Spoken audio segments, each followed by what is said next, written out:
So just random question, and this could be a start. Doesn't matter. You can chop it later if necessary. But what qualified Rian Johnson to make these movies? I was just looking at the at his IMDb, and what made him go from a no-name movie to Star Wars? Do you know this? This is a genuine question. What qualified him to make Star Wars? I think the behind-the-scenes stuff from Kathleen Kennedy, who oversees Lucasfilm now, is that I think what she said was, he was a man with a vision. I got vision. 2020, baby. Yeah. He was a man with a vision. Apparently, she was very impressed with the script, and she was impressed with his vision, I guess. It's weird how you get in those rooms. How you get from like no real resume. Somebody educate me on it, but you get no real resume to direct Star Wars. He had a resume. He's made many films. That's what I'm saying. Like educate me, because on IMDb he only had a couple movies I never even heard of, and it was really not a lot. He had. It was like literally 3-4 movies, and then Star Wars. Yeah, he made Looper. I think that was like the biggest thing that he had done at that point. Looper. Did you see Looper? No, I didn't either. It was that movie with Mr. John McClane, Bruce Willis. And it was his younger self. It was like a time travel movie where they were like looping in time or whatever. Yeah, so I don't know. Well, he's on my mind because I saw Knives Out, and he directed that. And I didn't know he directed that. Mm-hmm. I didn't know until after I saw the movie. Did you enjoy Knives Out? I liked it a lot. Yeah. I liked it a whole lot. Did you get to see this yet? I have not seen Knives Out. It's a good movie. I saw his, wait, is that?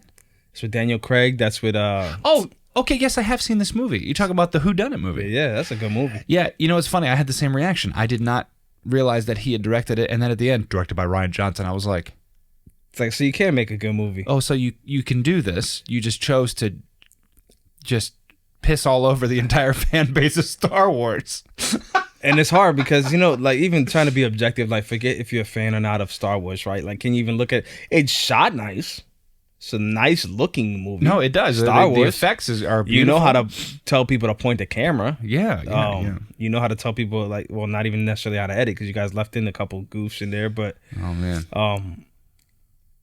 Story-wise, I don't know. Did you ever see the behind-the-scenes shots? Like, there are so many of these. Like, anytime there's like a behind-the-scenes documentary on The Last Jedi, the Star Wars movie, there's always a couple of shots of Rian Johnson sleeping on the set. Oh, good. That makes perfect sense. That makes on perfect the set, he'll be like, on the bridge of a ship or something and just passed out, or he's in a corner passed out. Oh, that's because he was working really hard. Apparently, he was exhausted. Yeah, the long hours. But I always thought that was so interesting why they chose to show that. I'd be like, yo, if that was me, I'd be like, hey, maybe you don't leave in the parts where I'm passed out on set. Getting back to the conversation from last week, like, what do we like? The bosses need to wake up. Like, this is what's going on your set, man. You're getting paid right now. Like, you clocked in.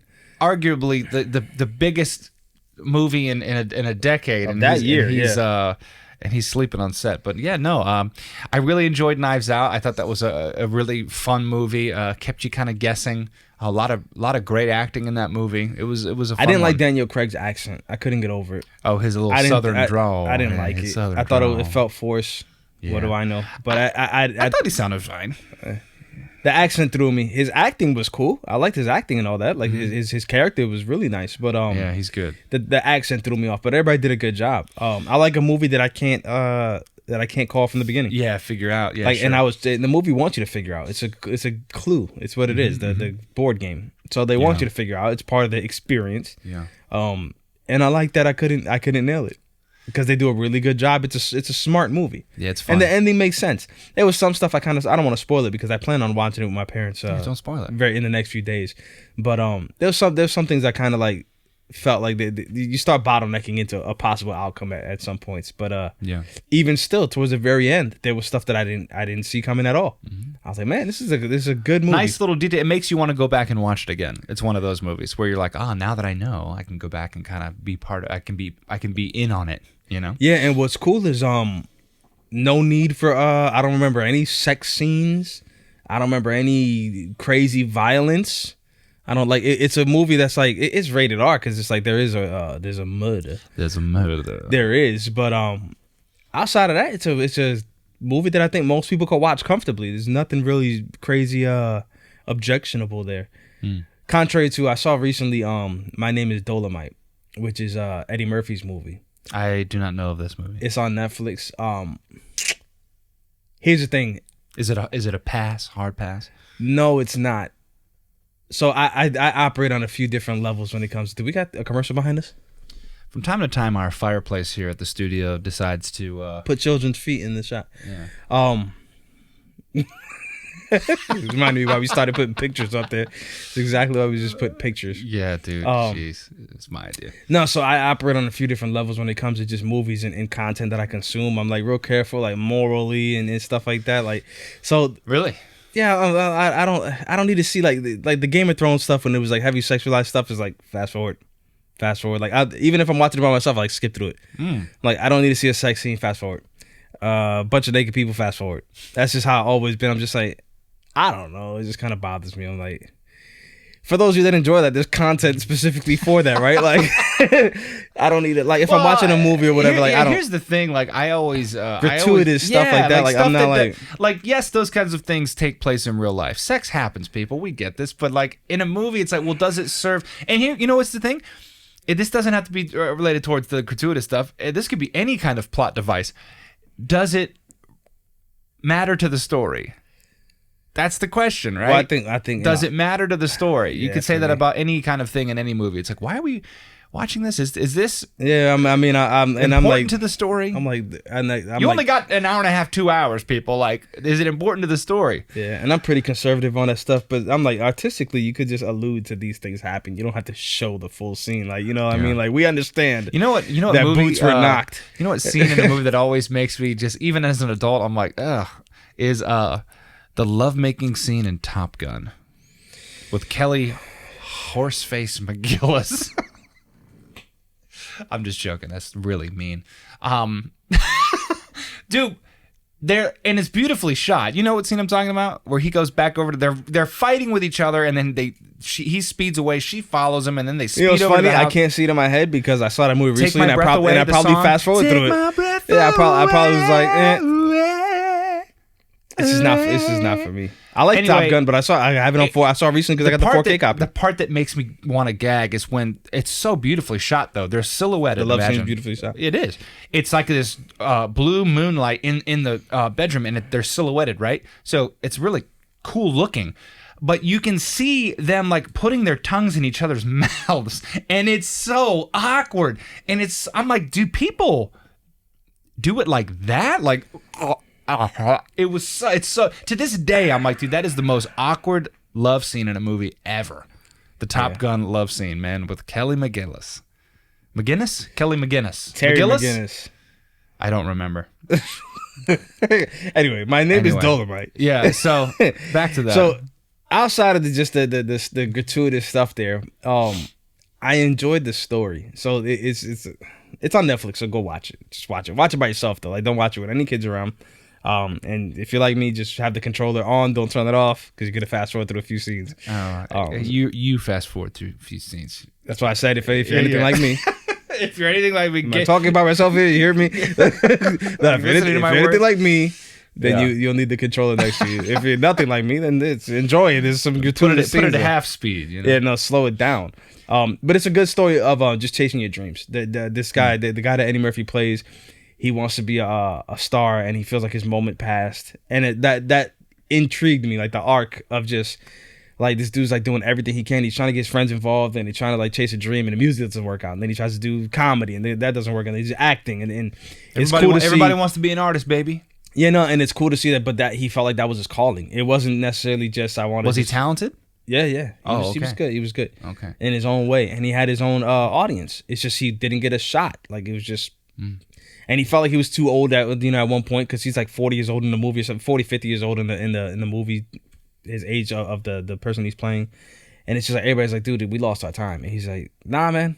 And it's cool to just see him go through the paces of just fight for his dream and stuff like that. So this is a fantasy movie, is what you're saying? No, it's actually based. Yeah, right. But it's based on like the story of another movie that's called Dolomite's My Name. It's just like the retelling of how that movie was made. It's weird. It reminds me of like how what was it? Was it Once Upon a Time in Hollywood or one of them? There was a movie recently that was like about how a movie was made, like behind the scenes or whatever. Not a big fan of Once Upon a Time in Hollywood. The clips I saw felt awkward, like the fight scene with Bruce Lee and Brad Pitt. So you didn't see the movie? No, I didn't see it, but the clips I saw looked awkward.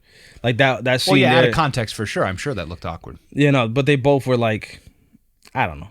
They were both kind of hammy. Is the word kind of? Yeah, I saw the movie. It was very. You know what this movie was like?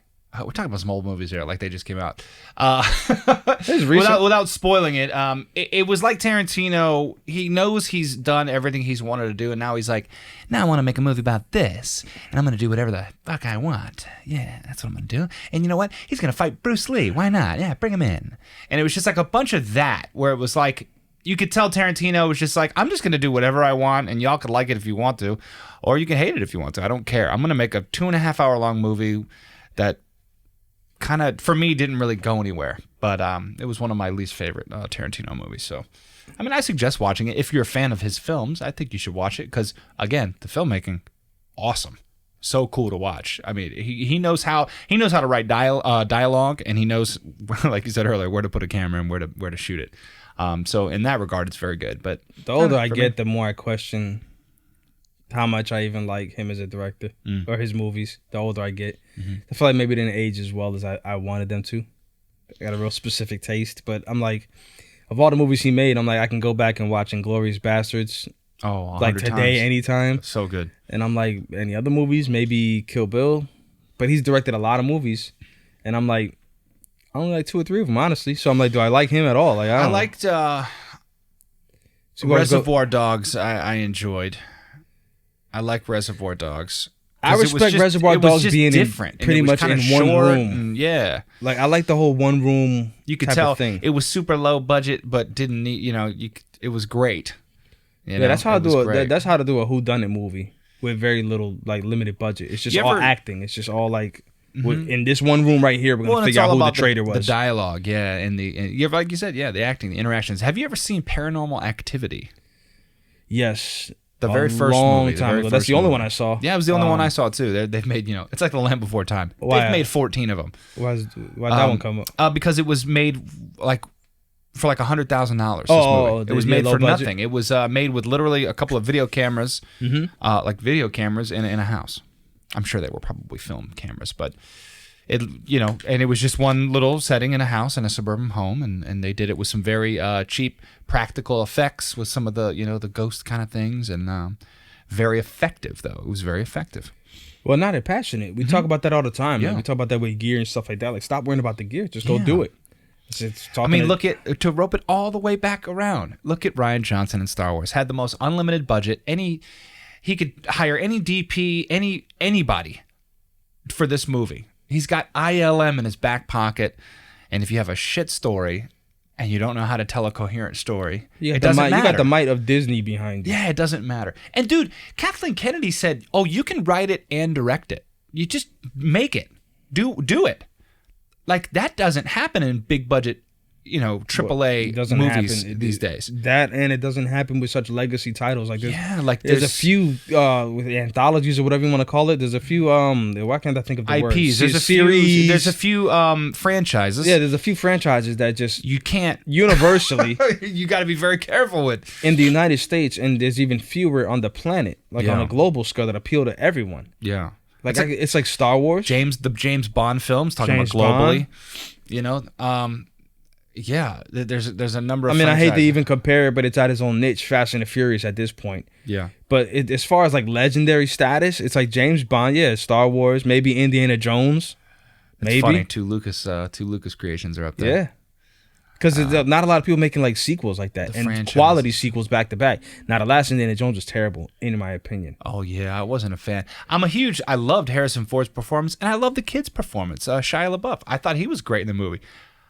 Once again, though, I thought it was a bad movie. Like, beginning to end, I thought it was a bad movie. I didn't like it. Dude, it's funny. If you haven't watched it by now, then you deserve this spoiler. They find aliens in the end, dude. Like a flying saucer and everything. I don't have a problem with that, because if you go back to the Indiana Jones movies, there's always some supernatural or mystical element in it. Every one of them. Every one of them. So I don't have the problem with the whole aliens thing because it was set in the 50s, the whole Roswell thing. I was with that. It was just terribly done. Well, they were swinging through. Weren't they swinging through the jungle like monkeys? Swinging through. The CG was terrible. And you know what's funny? It's like Lucas doesn't get it. He doesn't understand. Like, he doesn't understand what made his original stuff great. The original Indiana Jones movies were so wonderful because they were all practically shot on real sets with real explosions, with real cars flipping, with real tank turrets, with real stunts. And the latest one was just a blue screen CGI fest. And it felt so out of place with that franchise. I think I disagree a little bit, maybe it's splitting hairs, but with the whole UFO thing, because I feel like the first three, it was like the twister board where it's like there's at least 3 points where you're touching reality and then one where you're reaching to like supernatural. And the whole like alien saucer coming up, I'm like, I don't know. I felt like you jumped the shark with that one. Like you went too far. Oh, you like the Ark of the Covenant coming alive and turning and melting everyone's faces, and the ghosts weren't enough. The whole quest before it though was like kind of touching reality. This thing was like the swinging through the trees, the whole. Like you mentioned, there's stuff that felt kind of grounded in reality because people were doing these things. They were actually acting these things and doing these things. Yeah, you're right. When you start CGing everything, I'm like, I don't know. If we're gonna do Infinity War, let's do Infinity War. Let's just CG the whole freaking thing. Well, if you're gonna do aliens, maybe you could have grounded it in a little bit more. Who the hell is this? COVID-19. Never again. Pause it. Just pause that. Yeah, good call. Ready? 3, 2, 1. Yeah. One knows how many different people we advertise and didn't get a cut. This video was sponsored by Storyblocks. By Wix. Build your new website today. Yeah, but anyway, I love Indiana So you like Jones. that? I didn't like it. It's all good. I didn't, and it's not that I didn't like it. No, I didn't say I didn't like. I did not like the movie. Oh, you didn't like it at all? The premise, you didn't like it? I was okay with. I was okay with the aliens in the 50s and the Roswell. That's fine because they've proven that they do wild stuff in the previous movies. They've done supernatural, so okay, aliens, great, fine. They just went so over the top with it, and it wasn't well done. So I didn't like it. I love Harrison Ford though. I didn't mind that kid in the first Transformers. I thought it was cool. Shia, I think he's a great actor. That dude went off the freaking deep end. He was in Holes, right? My goodness, yeah, he was in Holes. Dude, no, before that he was on Disney Channel. Holes was cool. What was it on Disney Channel? I didn't watch too much Disney. What was now? It's gonna bug me. Was it Shia? Why you look for that? Quick directorial note about me: I never did good with these kid shows that involve real people. I only watch cartoons. I didn't like Power Rangers growing up. I didn't like any of the live action stuff. I didn't watch Full House. I didn't watch any of that stuff. This is how to be cartoons. Disney Star. What is the show? Well, it would help if I spelled Disney. I said Disby. Just know what I want. Shia LaBeouf Disney show. Trivia for the day. What show is Shia LaBeouf on? Even Stevens. Never watched it. Even Stevens. I did not watch the Disney Channel, Tony. I just didn't. And my wife is like, "Oh, remember this show?" I'm like, "No, I don't remember that show." Well, I always get like, because Disney and Fox had like good cartoons around the same time. So I think Disney had Darkwing Duck, or was that Fox? It was all at the same time, like back in the 90s, like late 80s, early 90s. I don't remember any Fox Disney and Disney was putting out great stuff. That was. Well, that's what I'm saying. Like, if it was Darkwing Duck, then that's a Disney show I watched. But I don't remember who did that one. And same thing with Chip and Dale. Like, I don't remember who did that one. Chip and Dale was Disney, but did they do that at the time? I don't remember. By the way, both of those shows had crazy awesome music. Mm-hmm. The intros. They don't make intros like that no more. Yeah, DuckTales, Tailspin. Oh, dude, the Darkwing Duck beat was freaking, as they say, dope. Yeah, man. SWAT Cats. SWAT Cats, jeez. Oh my God, you're dipping in now. Then around that time, that was great. That was great stuff. That's a Saturday morning cartoon phase. That stuff is over. You watch everything you want now. It is over, man. It is over. I don't. You know what's funny? Growing up, I never really watched Saturday morning cartoons on a Saturday. I just didn't. I wasn't a big. When I say cartoons, like Looney Tunes and all that, like that kind of stuff. Yeah, I wasn't really into that. I was more into the. We had talked about it on the show. One of the first couple episodes, actually. I was into Dragon Ball. I was into the Power Rangers. I was into that kind of stuff. But the classic cartoons, I think that was before my time. Why do I feel like Dragon Ball Z was like Thursday nights? It was that. I don't think it was nights. It was in the afternoon for sure. It was like 4:00. I think it was like after school. It was after school. It was like 4 to 4:30 or 4:30 to 5. I never watched it in the morning. No, I don't remember watching Dragon Ball Z in the morning. I don't remember watching it on the weekend either. I feel like it was like Thursday afternoons or something. Evenings, it was like after school, early evening. And it was like an hour after school. Then Dragon Ball Z would start. Because I think that was the generation before us. We're watching like Saturday morning cartoons when that was the only time they were on. I think that's. But why it was a time kind of a big deal. Some of the older people remember where TV used to just turn off. Yeah, it's like at 10 or 11 o'clock there was no more TV. This concludes your regularly scheduled programming, and then nothing. I think they ended with like the Pledge of Allegiance or the national anthem or something, and then they cut off. We got to bring that back. This country's lost sight of where we're supposed to be headed. We got to bring it back. That's crazy. I used to play that. Man, times have really changed, huh? Times have changed, dude. Times have changed. I remember when $600 used to be money. Oh man, I remember. I'd love to get $600. I'm watching this show called and this has to do with $600. I'm watching this show called something. I don't know now. It's about blacksmithing. It's on Hulu and Netflix. It's interesting to me. Like the trade? They're blacksmithing different swords. It's like a competition or whatever. Cool. And the grand prize is $10,000. And I watch it. I'm like, $10,000. Yeah, $10,000 is not. To me these days, no. I'm not changing my life with $10,000. $10,000, like okay, I got a couple of bills I could get rid of. I get ahead on my mortgage. Well, $10,000, as a homeowner now, I'm like, okay, I could replace the fence around my backyard with $10,000 comfortably. Do the fence and the deck, like that's it. Yeah, I mean, that's funny. Something like that, right? Like we watched Family Feud the other night with Steve Harvey, and side note, Steve Harvey is not funny to me. No, he's awful. He's awful. Well, let me. Steve Harvey has had funny moments. I'm not looking for Steve Harvey to make me laugh. Steve Harvey does this thing where he overacts his laugh on these shows, and it's really, yeah. It's like too much. It's not that funny. You can see in your face you're not really laughing for it. Like I hate a fake laugh. I'll just. What's funny to me is we've watched Family Feud because my wife loves that show, and I enjoy Family Feud too because I feel like I usually am good to guess the top things. I'm good at it. She is too.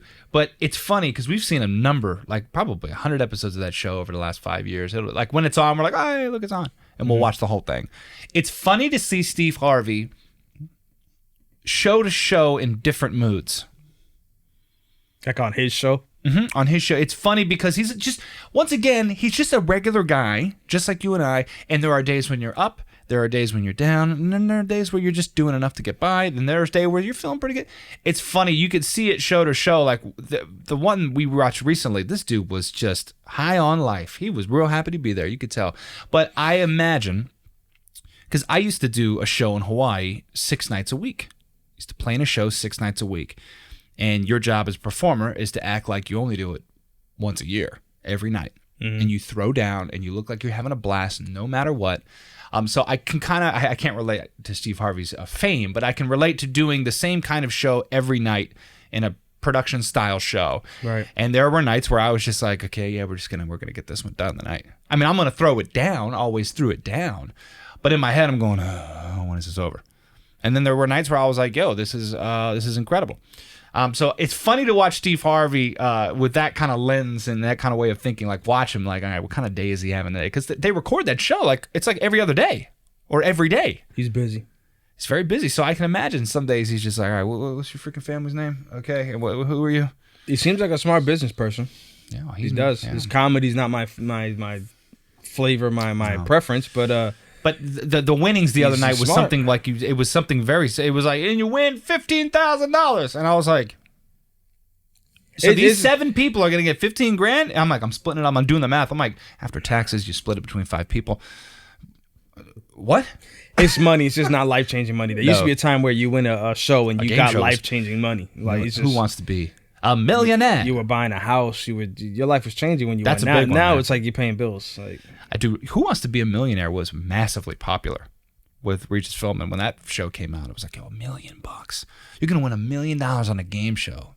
To me, that's where you start. Like on the big shows, like $1 million, dude. That's a big one, man. That's a big one. Yeah, do you ever watch game shows or The Weakest Link? You watch The Weakest Link? Yeah. I watched the new Weakest Link, and I I enjoy it. I think she does a nice job. The actress, I can't remember what her name is. But I like she's watching wonderful. Game Show Fails. Fails. Like Wheel of Fortune Fails. People just yeah. That's fun. that game is kind of rude because if you pronounce the word wrong, you don't get it. Like yeah, you're an like idiot. you know what he was trying to say, man. Uneducated. That's the one. Mythological hero Achilles. Wrong. Where it's Achilles. It's like, yes. He said Achilles. It's like, ooh, yeah. It's You're not going to Hawaii. Yeah, I'm trying to think of the more game shows I enjoy watching. I like Family Feud because of the guessing. And you know what's funny? It's like that show's not about trivia. It's more about what the general public would think of something. You know, we asked 100 women what their favorite thing their men does around the house. It's always the audience, right? Or is it? And is it's it everybody? well, they poll people apparently. Yeah, they poll like we asked 100 women. I thought it was just the audience. I don't know. I don't know if it is the audience. Chime in. Nobody ever chimes in. We asked this audience what they said on this. Yeah, and so you kind of have to think, what would the normal person think? And that's what I kind of like about it. You don't have to be really smart to enjoy that show. That's why I think I like it so much. A lot of people embarrass themselves up there. Yeah, they do. And I think that's the funniest parts where, and it's not even Steve Harvey being funny. It's just his reaction like, what did you just say? You know? Looking for a quote. Oh, yeah, bring it up. Did you prepare a quote? I did prepare a quote. Oh, very good. I'm ready. I'm ready for mine. It is the holiday time, so let me... Dude, what happened? Happy holidays, everybody. Oh, no, this is all good. We usually put a picture up there, and the computer's just cycling through. Yeah. Update this, update that. So, for those of you that set your phone down and just listen to the audio, this will not affect you at all. All right, so I'm just going to share another positive quote because we're in a positive time, I think. Even though I have a lot of quotes that make you think. It's another Alchemist quote, and I'll probably just pick something else for next week. But this is a very positive one, so I'll keep it that way. The quote is, "Tell your heart that the fear of suffering is worse than the suffering itself, and that no heart has ever suffered when it goes in search of its dreams, because every second of the search is a second's encounter with God and with eternity."